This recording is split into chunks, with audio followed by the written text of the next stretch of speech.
Magandang hapon, Binibining Carni. Narito po ang aking Minitastu monologo. Si Santa Rita ng Cassia, ang patrona ng mga kasong imposible. Si Santa Rita mula sa Cassia. Gaya ninyo, ako ay payak at hindi perpekto, kundi isang katibayan na ang kabutihan ay kayang mamayani kahit nagdurusa. Wala sa aking mithiin ang larangan ng kabanalan. Ipinagdasal ko lamang ay kapayapaan. Subalit, ang kapayapaan ay nahanap ko sa paggawa ng kabutihan sa pagpipigil ng puot. Sa pananalangin, imbis na gumanti, sa pagpaparaya kahit ako ay nasasaktan.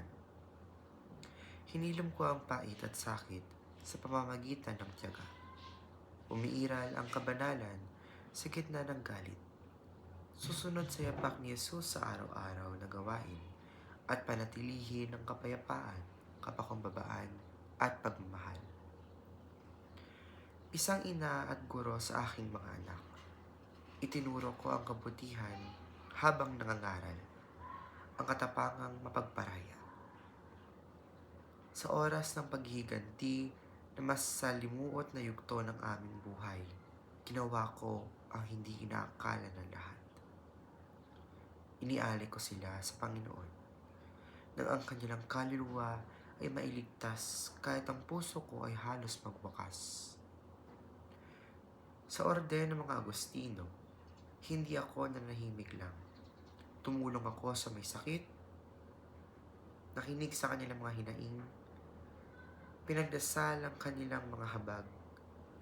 Ang aking mga palad ay nadungisan, alang-alang sa aking kapwa.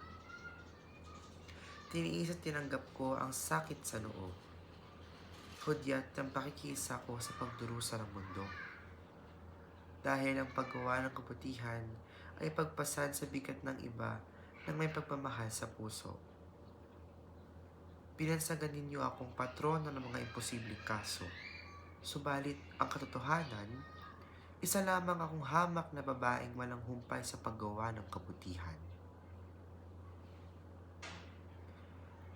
Kayo namang mga deboto, kung napapagod kayo sa pagtugon sa kabutihan, huwag kayong sumuko, sapagkat kahit sa maliit na paggawa, malaking bagay ito sa Diyos. Ako, Santa Rita ng Cassia, ang aking pagkasanta ay tanda na ang kabutihan ay isinasabuhay, sinasakripisyo sa Diyos na iniaalay.